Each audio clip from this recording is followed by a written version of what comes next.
កម្មវិធីរាប់បាតព្រះសង្ឃ500ព្រះអង្គចាប់ផ្ដើមហើយពុកម៉ែបងប្អូនយាយតាទាំងអស់គ្នាវីដេអូនេះខ្ញុំនឹងបង្ហាញទស្សនវិជ្ជាទាំងមូលតែម្ដងតាំងពីក្នុងវត្តរហូតដល់ក្នុងកោះបង្ហាញពីសកម្មភាពព្រះសង្ឃព្រះអង្គកំពុងតែនិមន្តបណ្ឌបាតនៅក្នុងវត្តនិងក្នុងកោះប្រជុំទេពចង់ដឹងថាតើទស្សនវិជ្ជាយ៉ាងណាមនុស្សម្នាច្រើនយ៉ាងម៉េចនោះពុកម៉ែបងប្អូនយាយតាតាមដានទស្សនាជាមួយខ្ញុំទាំងអស់គ្នាអញ្ចឹងចាប់ផ្ដើមដំបូងឡើយហ្នឹងគឺយើងចាប់ផ្ដើមរាប់បាតប្រសង់ចេញអំពីមហារោង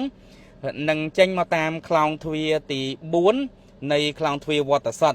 ហើយឃើញថាប្រសង់ព្រះអង្គនិមន្តបាទជាជួរអញ្ចេះហើយពុទ្ធបរិស័ទគឺបានត្រៀមនៅបច្ច័យត្រៀមនៅសម្ភារៈអីផ្សេងដើម្បីប្រគេននៅប្រសង់ឬក៏ហៅថារាប់បាតពាក្យសាមញ្ញណាអញ្ចឹងតាមដំណឹងមកគឺមានការរាប់បាតប្រសង់រហូតដល់5000អង្គអធិស្ឋានបាទ500អង្គពុកម៉ែបងប្អូនយាយតាទាំងអស់គ្នាហើយកម្មវិធីថ្ងៃនេះគឺពិសេសមែនតែម្ដងហើយមនុស្សម្នាខ្ញុំនិយាយថាច្រើនមែនតែអាចលើសពី100000នាក់ទៀតពុកម៉ែបងប្អូនហើយគឺច្រើនណាស់គ្រប់ទីកន្លែងនេះខ្ញុំបង្ហាញតែនៅមុខស្ពាននេះទេនៅខាងមុខវត្តបាទនៅតាមខ្លោងទ្វារទី1ទី2នៅក្នុងកោះបន្តិចទៀតខ្ញុំនឹងបង្ហាញនៅក្នុងកោះចង់ដឹងថាតើទស្សនវិជ្ជាមនុស្សម្នាច្រើនយ៉ាងណាបាទថ្ងៃនេះគឺជាថ្ងៃទី1ហើយបាទគឺជាថ្ងៃចាប់ផ្ដើមកម្មវិធីហើយម្សិលមិញហ្នឹងគឺគ្រាន់តែជាថ្ងៃសូត្រមន្តទេប៉ុន្តែមនុស្សម្នាច្រើនប៉ុណ្ណឹងទៅហើយពុកម៉ែបងប្អូនមកមើលអំពីសកម្មភាពដែលពុទ្ធបរិស័ទយើងគាត់រាប់បាតប្រសង់ហើយនេះប្រសង់ដែលនិមន្តចេញមកមុនហើយនៅប្រសង់ក្រោយច្រើនអង្គទៀតនៅក្នុងរោងនៅក្នុងវត្តដោយពុកម៉ែបងប្អូនបានដឹងអញ្ចឹងបាទប្រសង់មានចំនួនរហូតដល់500អង្គឯណោះហើយម្សិលមិញគឺមានមេឃភ្លៀងមួយមេដែររៀងដក់ទឹកអីគួរសមដែរហើយសម្រាប់ថ្ងៃនេះ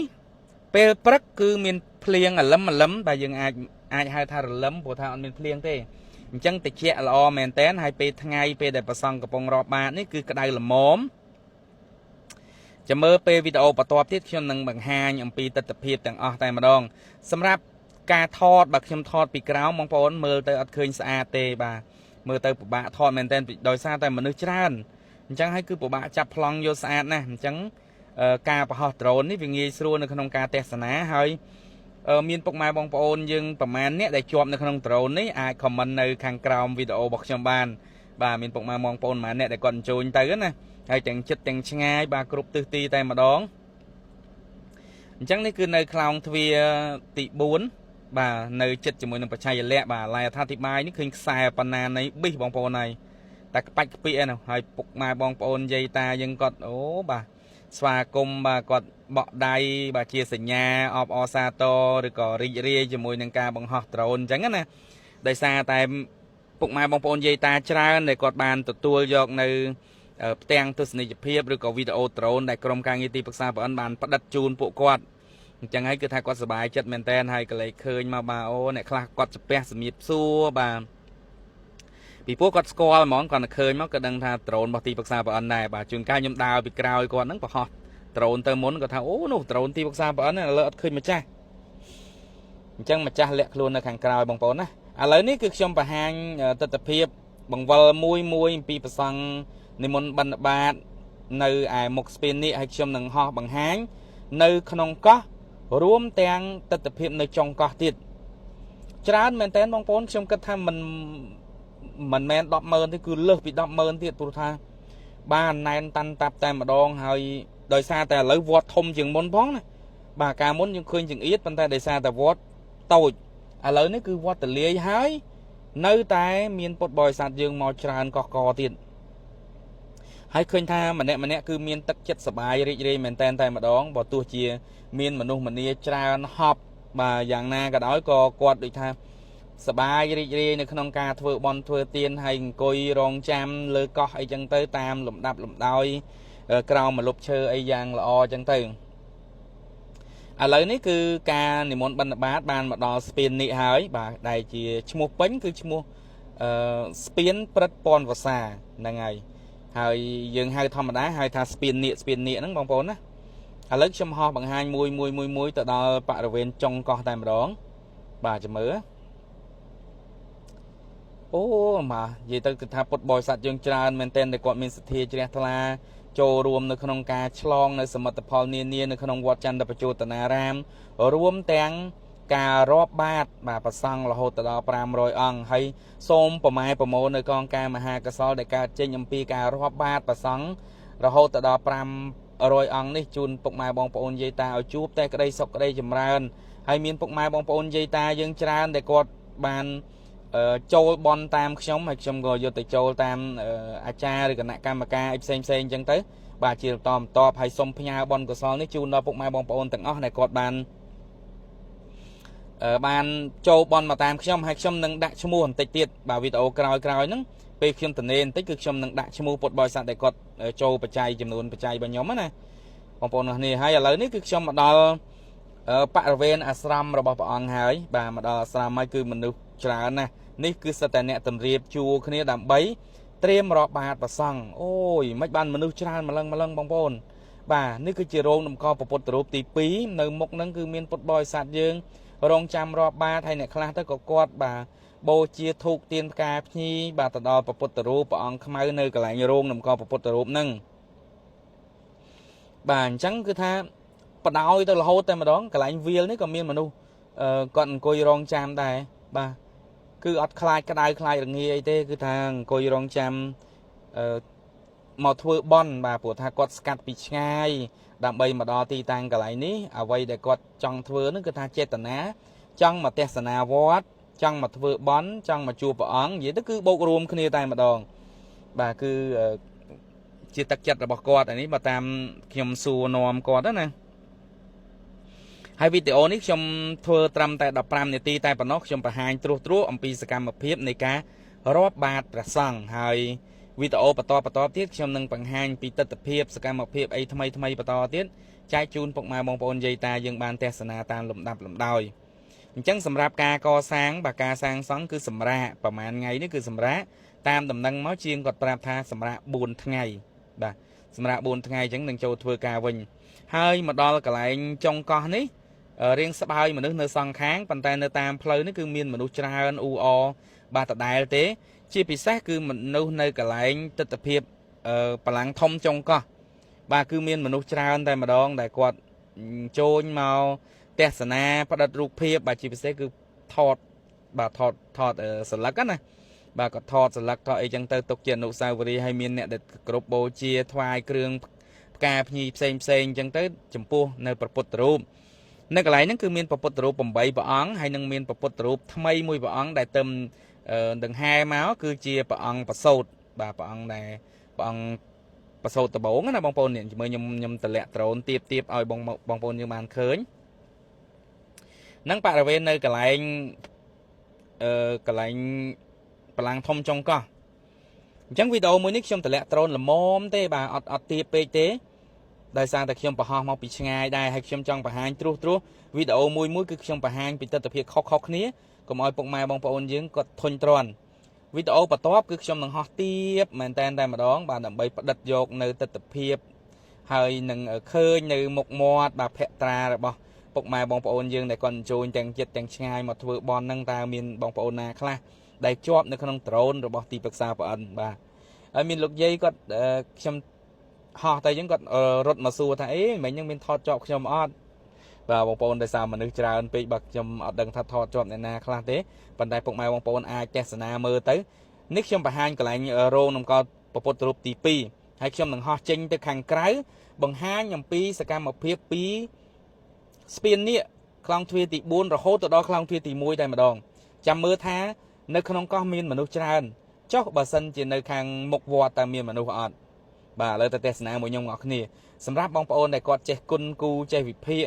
អាចស្មានដឹងទេថាមនុស្សប៉ុណ្ណឹងប្រហែលជាចំនួនប្រមាណដែរអាចខមមិនឲ្យពុកម៉ែបងប្អូនយាយតាយើងគាត់បានឃើញផងនៅក្នុងវីដេអូនេះបាទឥឡូវខ្ញុំហោះមកហើយបាទមួយហើយប្រសង់ដែលព្រះអង្គគង់នៅខាងក្រោមព្រះអង្គកំពុងតែបិណ្ឌបាតនៅខាងក្នុងវត្តហ្នឹងក៏នៅតែមិនទាន់គេហៅថាបិណ្ឌមកដល់ទីនេះដែរគឺមកបាទអង្គតិចទេនេះបដ ாய் ហ្នឹងអញ្ចឹងយើងឃើញថាណែនតែម្ដងខ្លងទ្វារទី4បងប្អូនអរគ្នាបាទពុទ្ធបរិស័ទច្រើនមែនទែនហើយឡាននេះអត់ទៅណារួចទេបាទនៅស្ទះហ្នឹងតែម្ដងបាទចេញទៅមុខអត់រួចទេហើយនេះ ចាប់ពីខ្លងទ្វារទី4នេះទៅគឺមនុស្សពេញគ្រប់ទីកន្លែងតែម្ដងអូយនិយាយទៅបាទសូមតសើគឺថាមិនដឹងមកពីណាខ្លះទេបងប្អូនអើយបាទគឺស្វែងស្វាត់ធ្វើបន់ធ្វើទៀនចូលមកពីគ្រប់ទិសទីតែម្ដងអញ្ចឹងហើយនេះវត្តបិទអត់ឲ្យឡានចូលផងសម្រាប់ឡាននេះគឺសិតតែឡានគណៈប្រតិភូឡានថ្នាក់ដឹកនាំដើម្បីមកចូលរៀបចំនៅកម្មវិធីនេះទេបើសិនជាឡានធម្មតាគឺអត់ឲ្យចូលមកដល់ក្នុងទេពុកម៉ែបងប្អូននេះមកស្ទះនៅខាងមុខច្រើនណាសិតតែឡានថ្នាក់ដឹកនាំទាំងអស់តែគាត់អញ្ជើញមកកាត់ខ្សែបូឬក៏មកប្រពមកធ្វើនៅកម្មវិធីនៅទីតាំងកន្លែងនេះបាទស្ទះពេញតែម្ដងនៅខាងមុខហ្នឹងបាទឡាននេះអញ្ជើញមកគឺជាប់នៅហ្នឹងទៅមុខបានបន្តិចទេសម្រាប់ឡានសម្ដេចគឺនៅខាងក្រោយនោះឡានសម្ដេចសង្ឃព្រះអង្គណយជ្រឹកបាទព្រះអង្គនៅគង់នៅក្រោយឡើយទេមិនតាន់ចេញមករួចទេអញ្ចឹងនេះគឺជាវីដេអូដែលខ្ញុំបង្ហាញពីខ្លងទ្វារទី1ទី2និងទិដ្ឋភាពនៅផ្ទៃខាងមុខឥឡូវខ្ញុំហោះមកជ្រោះទៅដល់ខាងមុខហើយខ្ញុំនឹងបង្វែរកាមេរ៉ាហោះម្ដងទៀតបាទដើម្បីផ្ដិតយកនៅទិដ្ឋភាពទាំងអស់ឲ្យពុកម៉ែបងប្អូនយាយតាយើងក៏បានឃើញគ្រប់ជ្រុងជ្រោយតែម្ដងហើយខ្ញុំនឹងបង្ហាញព្រះសង្ឃដែលព្រះអង្គនិមន្តបិណ្ឌបាតនៅឯក្នុងវត្តបាទក្នុងវត្តនេះកន្លែងថ្មរបស់លោកជំទាវបានរៀបចំអីរួចជាស្រេចបាទកន្លែងនេះធ្វើឲ្យមុនគេបន្ទាប់មកគឺមកជាហៀងទៀតប៉ុន្តែឥឡូវខ្ញុំបង្វិលតំណេះតែម្ដងទៅអត់បានទៅដល់មុខទេបាទបង្ហាញតំនេះបាទអញ្ចឹងអធិស្ឋានវីដេអូនេះខ្ញុំបង្ហាញខ្លីល្មមទេបងប្អូនណាត្រឹមតែ15នាទីតែប៉ុណ្ណោះហើយមានវីដេអូជាបន្តទៀតដោយសារតែថ្ងៃហ្នឹងគឺពិបាកក្នុងការផុសបងប្អូនទាំងគ្នាដោយសារតែនៅក្នុងវត្តគឺមិនមានសេវាតតែសោះតែម្ដងអ៊ីនធឺណិតអីហ្នឹងគឺ no បាទអត់មានទេអញ្ចឹងហើយតតែជិះមកឆ្ងាយអង្គុយសងំកាត់វីដេអូកាត់អីហើយបានអាចផុសចែកជូនបងប្អូនយើងគាត់ទស្សនាអញ្ចឹងទៅបាទសូមអធិស្ឋានផងសម្រាប់ការយឺតយ៉ាវបាទព្រោះថាពិបាកចេញបងប្អូនឃើញស្រាប់ហើយគឺណែនតាន់តាប់តែម្ដងឥឡូវនេះមុននឹងបិទបញ្ចប់វីដេអូខ្ញុំហោះបង្ហាញតាមខ្លងទ្វារទី2ចូលទៅកន្លែងព្រះអង្គដែលចាប់ផ្ដើមរាប់បាតដំបងណាបាទរាប់បាតដំបង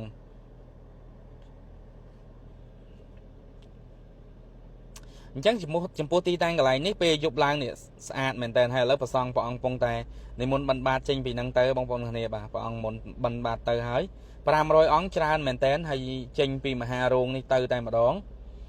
នេះបាទគឺមួយខ្សែហ្នឹងបងប្អូនឃើញទេឃើញទេបាទគឺបាទក្រហមសិតតែប្រសង់ហើយនៅខាងក្រោមហ្នឹងហើយមានពុទ្ធបរិស័ទយើងអមឆ្វេងស្ដាំបាទរាប់បាតចំពោះប្រសង់បូជាចំពោះនៅប្រសង់នគរណាំងណាអញ្ចឹងជាមួយកម្មវិធីបន្ទាប់ទៀតមានអ្វីខ្លះខ្ញុំនឹងរៀបរាប់នឹងបង្ហាញនឹងផ្ដិតយកនៅទិដ្ឋភាពហើយខ្ញុំមានវីដេអូដ្រូនហើយនឹងវីដេអូ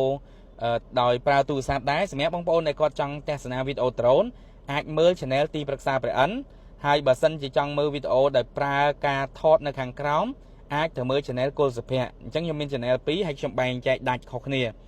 បាទគឺមានមួយថតដ្រូនមួយថតដោយទូរស័ព្ទងាយស្រួលពុកម៉ែបងប្អូនយើងគាត់មានជំរើសថាអូមើលនេះទៅអញ្ចេះមើលនោះទៅអញ្ចោះប៉ុន្តែនៅក្នុង channel មួយហ្នឹងគឺមានប្រកបមួយដែរនៅក្នុងវីដេអូដ្រូនឬក៏កាមេរ៉ាខាងក្រោមហ្នឹងបាទឥឡូវនេះខ្ញុំបង្ហាញពីការរាប់បាតគឺបានមកដល់ប៉ុណ្ណេះហើយមកដល់ត្រឹមនេះហើយបងប្អូននេះឃើញទេបាទឈានមកដល់ហើយឥឡូវខ្ញុំវល់មួយមកអញ្ចេះអញ្ចឹងឡានគណៈប្រតិភូហ្នឹងគឺមិនតាន់បានចេញក្រៅអស់ទេនៅត្រឹមហ្នឹងឡើយទេដោយសារតែពុទ្ធបរិស័ទយើងគាត់ចូលមកច្រើនមែនតើហើយនៅខាងក្រៅនៅកន្លែងផ្ញើឡាននៅអីខ្ញុំថាអូមនុស្សច្រើនមែនតើបងប្អូនបាទកណនីពិបាកនៅក្នុងការកណនីគិតគូរថាតើនឹងមានចំនួនប្រមាណណាមានអ្នកគេងនៅក្នុងហ្នឹងទៀតបាទម្សិលមិញនេះគឺថ្ងៃសូត្រមុនគឺមានពុកម៉ែបងប្អូននិយាយថាគេងនៅហ្នឹងអ្នកខ្លះគេង2 3យប់បងប្អូនបាទគាត់សម្រាកនៅហ្នឹងក្នុង2 3យប់ក៏មានដែរអញ្ចឹងប្រសង់គឺទឹមតែនិមន្តម្ដងនេះទេហ្នឹងហើយមកម្ដងនេះទេហើយមានយាយតាខ្លះគាត់បានបក់ផ្លិតបក់អីឲ្យប្រសង់អញ្ចឹងអូយបានបន់ច្រើនណាអញ្ចឹងវីដេអូនេះខ្ញុំបិទបញ្ចប់ប៉ុណ្ណឹងទៅចោះជូនពរពុកម៉ែបងប្អូនមានសុខភាពល្អសំណាងល្អជោគជ័យគ្រប់ពេលវេលាសម្រាប់បងប្អូនដែលចង់ទទួលបានវីដេអូថ្មីកុំភ្លេច Subscribe Channel YouTube ទីប្រឹក្សាប្រអិននិង Channel YouTube គោសុភ័ក្រម្នាក់មួយអរគុណច្រើនជំរាបលា